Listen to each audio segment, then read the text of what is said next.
The Toronto van attack, the Atlanta spa shooting, all of those people who perpetrated those crimes, men were radicalized online. That's where they find the fuel and the fire to spread. How can we equip ourselves and take action on gender digital hate and abuse? I'm Andrea Gunraj from the Canadian Women's Foundation. Welcome to All Right, Now What? A podcast from the Canadian Women's Foundation. We put an intersectional feminist lens on stories that make you wonder, why is this still happening? We explore systemic roots and strategies for change that will move us closer to the goal of gender justice. The work of the Canadian Women's Foundation and our partners takes place on traditional First Nations, Métis, and Inuit territories. We are grateful for the opportunity to meet and work on this land. However, we recognize that land acknowledgements are not enough. We need to pursue truth, reconciliation, decolonization, and allyship in an ongoing effort to make right with all our relations. Whether you're on social media, streaming platforms, dating, messaging, and meeting apps, or on game sites, if you're a woman, girl, or two-spirit, trans, or non-binary person, you're at greater risk of hate, harassment, and violence.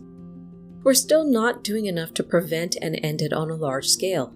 Perhaps that can give us the impression that the public doesn't care or we're all too complacent to do anything about it. The numbers tell us otherwise. In 2023, the Canadian Women's Foundation found that 88% of people in Canada believe we need to make changes so online spaces are safer for everyone. 58% of women in particular strongly agree with this idea. Likewise, 88% of people in Canada believe that social media companies have a responsibility to keep users safe from hate and abuse on their platforms. Despite any outsized voices to the contrary, any loud naysaying and denialism, the vast majority of people in Canada want safer digital spaces, and we want accountability for that safety. I hope you get a sense of hope in these findings. We're almost at the end of our series delving into gender digital hate and harassment with leading experts and content creators. We've been talking about the problem and what we can do to change it.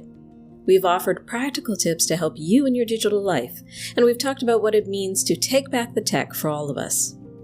Our guest, Leigh Naturkach, is Executive Director at the Mosaic Institute.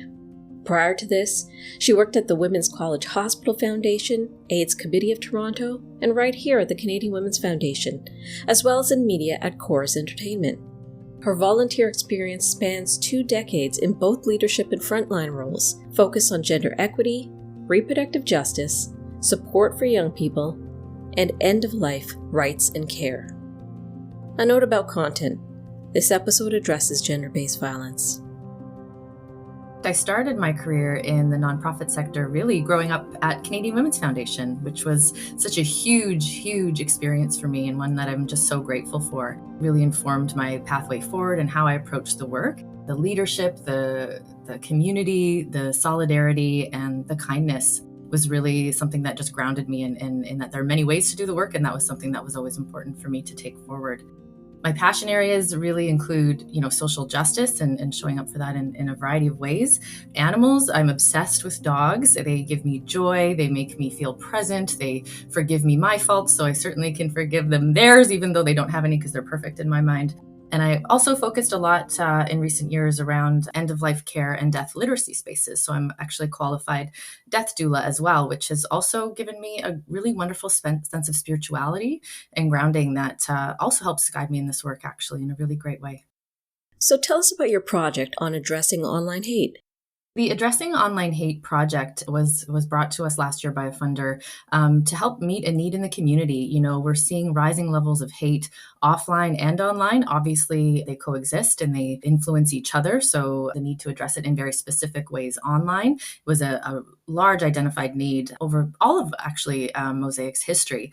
Mosaic Institute really focuses on education, training, programs, policy, and research to address issues of dismantling prejudice and getting at the roots. We found that our approaches to dismantling prejudice, this project really aligns with that and getting at that education piece, which is core to addressing so many of these issues. Addressing Online Hate project is a 3-part micro-credential and certificate program. And it really has the 3 components that are rooted in identifying, online hate and understanding what it is. Really, it's tough for people to even recognize what it is, how to respond to it personally, within your ecosystem, and how to combat it online as well. I think one of the largest things we hear at Mosaic is the sense of overwhelm that comes from issues of dismantling prejudice and addressing issues. What we really want to do is make people feel like they can have influence within themselves, but also within their spheres of influence around them and at all levels. So not only for themselves, their community, but at systemic levels to help address all of these large issues that many of us face, and too many of us, and particularly for structurally marginalized communities, and how to show up for ourselves and for others in a way that makes sense, is tangible, and action-oriented. Tell me about what you've seen in the research around the proliferation of digital hate and harassment. As part of the larger whole, the more intersecting factors around identity obviously exacerbate the risk and the harm that people experience. There's not enough research about this, particularly in Canada, but YWCA actually commissioned a report last year that found that 83% of women and gender diverse people between 16 and 30 have witnessed online hate speech in the last 24 months. And a report by Plan International in 2020, 14,000 girls ages 15 to 25, nearly 60% of them had personally experienced online harassment. And so when you think about what that translates into for not only just ethno communities and age groups and demographics, but also we're seeing a larger pattern, particularly in the last couple of years, for women in politics, in journalism, people who are working in frontline, marketing and online digital spaces. So it's really translating in a number of ways that go beyond identity, but around practice and career as well. One of the largest issues is that the hate and misogyny that is happening between groups, and they have those homes online, the scale and the speed that online hate just allows it to spread in such a way that is alarming and very tough to navigate. The Toronto van attack, the Atlanta spa shooting, all of those people who perpetrated those crimes, men were radicalized online. That's where they find the fuel and the fire to spread. Again, to this issue, it can feel so incredibly overwhelming, and it is.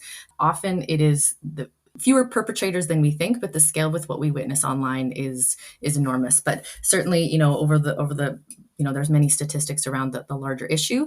The Canadian context, what's interesting about it as well is there's varying definitions of hate speech, hate around the world. There's no international definition. So that's what makes it really tricky to address, is that, we're all working from a different playing field around what are the laws and legislation behind us to help know our rights, but also, the different entities that are part and parcel of solving this issue. It's multi-pronged approaches that are needed, not only to support youth and people within their communities with support systems, mental health resources, but also parents, educators, the people around them in their ecosystem to help educate them. Workplaces, technology companies, they have a role to play, a very, very important role to play, as well as government and legislators. So, when you look at all of those different approaches to addressing this issue, you can't untie them from each other. They really need to work together. With Mosaic Institute, our goal of education, what we had to really realize is we can't solve everything by ourselves. And so, education starting at the root and addressing those preconceived ideas, those biases that we all have, the plain language, addressing disinformation, using fact-based knowledge and education, and starting at those roots, no matter what your age, whether you're youth, whether you're early career, whether you're later in life, there's always opportunity to grow and evolve. And so our belief is that by starting with education and training and knowledge, that can then also spread and scale as much as hate can. That's a direct response we're certainly able to provide. We've learned that there isn't this big distinction between online and real life. The two completely intersect in the digital age and heighten gendered risks. Can you tell us more about that? In coming to this role in Mosaic, what I really had to understand was the spectrum from prejudice and, the resulting impacts of that do, extend all the way to murder and violence, and how most people think of themselves or others as prejudiced, racist, misogynist, whatever those other labels are. I think we have to remember in all of this difficult work is that the majority of people are relatively part and parcel of the middle. And I think there are people who, sort of already get it. They understand these terms. They are very knowledgeable about communities like the incel community. They know the nuances. And that's it can be very specialized and exclusionary in talking about these things because it's very intimidating. Once you start to pull at those threads, it gets to be very difficult to understand how those things proliferate, especially in Canada. There's a denialism around that those movements actually exist here. And there's a very important need for all of us to recognize that it does, in fact, manifest in many, many different ways right here in Canada. To the other end of that, the rise in polarization and disinformation and conspiracy theories, all of these exist at sort of the other end of the spectrum. And the people who are motivated to join those movements and that language are often, there is a lot of research about it. We're working on some pieces with the Canadian Anti-Hate Network, who, specializes in that group, where we cannot, as an institution, we can't work for everyone and all people. But that radicalized group, it's often men who are isolated, disenfranchised. It's not about not having empathy, but it's also about understanding how do they get co-opted into these movements and groomed in the same way that young women and girls also are. There's actually, with trad femmes and trad wives and different sort of adjacent groups of young girls being coerced into this as well, which we can't forget. But obviously, and certainly true, it's largely represented by men and white supremacist movements. So that's really where they're rooted in. And to understand how that plays out online in these forums, Reddit or other threads and groups where people are finding a sense of belonging in a time of polarization and disconnection and all of these other factors that influence who we are as individuals, it happens over time. It's not a lone wolf scenario. It's definitely part and parcel of an intentional movement that is targeting these individuals. What has surprised you in your work on the issues? Everyday things surprise me at Mosaic and the things that I learn. And, nothing is a monolith, and there are individual experiences that also can be attributed to the larger whole that, certainly make the qualitative case for what people are experiencing among different communities.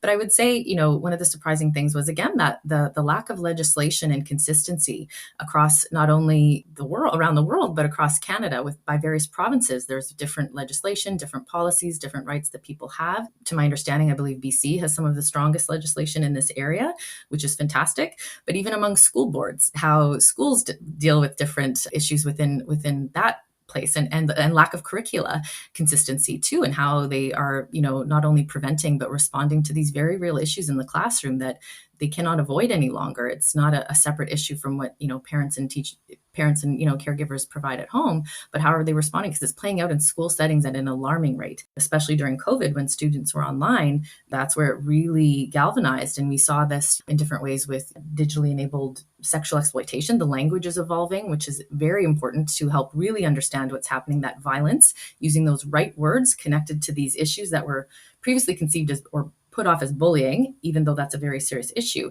It was sort of getting lumped in with some of those pieces. So understanding the nuances of how that appears in different aspects. The lack of research, though it's growing, it was surprising.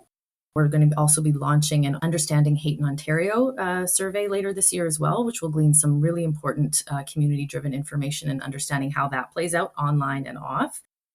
For something such a broad topic that has existed in so many ways, that there is no universal language for how to talk about hate, and it's interpreted in many different ways. Well, not surprising, but just the volume and the ways that I would say also people don't feel supported by many of the companies that may have mechanisms for reporting or other tools. The lack of oversight and response or resources to be able to do so is as alarming as the issue itself. Do you have any advice or resource recommendations for our listeners? I was reflecting on, who are we and what role do we play in all of these movements and complex social issues that we're facing? I think a lot about it in the same way I do about climate change in similar aspects, and not that everyone is experiencing it in the same way, but the importance of and necessity of being able to show up and do what we can from where we are. And that was something I very much learned at Canadian Women's Foundation. Was it can be easy to look away or to not engage and to not participate. Of course, I also recognize that it's about self-care and self-preservation at times as well. So depending on your experience and engagement, that's a very important factor that I really want to underpin what recommendations might be. They may not work for you at this time. I think, one of the pieces that we talk about a lot is that starting with that self-care pace and understanding, how are you experiencing this? Is this something you need to be witnessing? Is there simple things like closing a window, stepping away? And I think that the challenge with that though too, is that then you're being disappeared from spaces that you have a right to be in. And so that's a complex scenario and question, but certainly taking a break is something everyone can do. relying on your family and your networks and your friends and people around you who can support you, just to provide as an active listening opportunity, and to download and relay what you might have experienced and how you're feeling can offer some kind of comfort at times. I would say understanding your rights and educating yourself and knowing what platforms you're on and what recourse do you have, even though they may not be perfect or very effective at times. Knowing those things can be tools, within your sphere. For other people, also demonstrating allyship is really important. So how do you support someone who you witness experiencing it? These are the things that our modules teach, is how to do that in a way that's thoughtful, intentional, demonstrating empathy and not exacerbating the situation necessarily, because that happens very, very easily and can lead to very dangerous situations. So I don't want to underpin that piece. It's understanding safety first, of what do you need to be safe first and foremost. Educating yourself, educating others so that they can understand what they're seeing and witnessing, and how they can, and resources that they can access to help address those issues that are playing out in many of the platforms all of us use, from the workplace to schools to political forums to any comment thread that you've ever read on the internet. And I think, again, like understanding what it looks like you said, like a lot of us are still even understanding how that plays out and the nuances. And, I've done that well. I've shared material or a meme and I did not understand the roots of what it was. And that's, how do I not perpetrate it myself in those ways, which is a very important role we can all play. One thing I think is really interesting and we're seeing more of is consumer activism as well. Is being able to choose which platforms are you going to give your time, money, and resources to, and how do you, hold them to account in that way, because dollars speak loud and clear. And I think we are in some ways seeing that. So as much as the spread and scale of hate is on there, the backlash against harmful things is also occurring, and we need to remember that. One of the things that surprised me in a really good way around this topic was how much work is being done and how many resources there are out there, and the coalitions that are working to galvanize action toward this at all levels. So not only providing on the ground resources and training programs and mental health, first aid kind of pieces, but also how are they coming together in organizations sharing. We were working with dozens of partners on this project. And what was so great was the willingness and ability of these groups to step forward with their content. We worked together in paid partnership and many other formats to not duplicate efforts, but to amplify and further spread their resources and assets, but also to fill in gaps and help make sure that it was a really robust program that people are going to find really of utility in their own lives and how they're walking around in the world. Things like Media Smarts and Roots of Empathy and Project 1907. There's different reporting tools that you can use that aren't necessarily, part of the criminal justice system, or, those different pathways. Certainly surveillance and other issues and challenges that people have with different sectors play a factor in all of this. But there's a growth of different reporting tools where people can tell someone, validating their experience, feeling like I'm heard, it matters, and I have a right to share that experience should I want to. Just developing our critical thinking skills and knowing if you're going to respond and engage, if you choose to, in that way to addressing it, what works and what doesn't. Again, we can't solve for the super extremist. That's one particular area where we're never going to change hearts and minds. But some people just have misinformation. They are ignorant. They may not know. They are speaking in rhetoric. Understanding fact-based information, to use humor not in a shame or blame way. There's different approaches, and I'd be curious about other perspectives to this, but maintaining that sense of empathy, not only for yourself, not for perpetrators necessarily, but showing up in good faith and willingness to engage in healthy dialogue is something that I think is such an undervalued skill set and opportunity for people to have. And I think, that starts through education and how you curate these online environments as well to make space for that. Certainly it's not always possible. That's absolutely true. But I do think that, I've had a couple of experiences online where, there's especially online in tweets or short-based information. Written format is very difficult to actually say what you need to say. So misinterpretation, not even in misinformation or hate, sometimes it can just be misinterpreted. So to clarify and understand what people are actually trying to say at times can actually alleviate a potential blowout or a really harmful situation. But knowing the difference in how that plays out, that's where these education and resources and trainings, no matter how savvy we think we are, will all give us those tools to really help think critically, work through the complications, and respond in a way that not only preserves our well-being, but also can help us be good citizens digitally and for other people, and demonstrate how to model that for others. I think that's really important. All right. Now what? Visit mosaicinstitute.ca to pre-register for the Addressing Online Hate Certificate course. Get the facts on gender digital hate, harassment, and abuse by visiting our fact page on canadianwomen.org.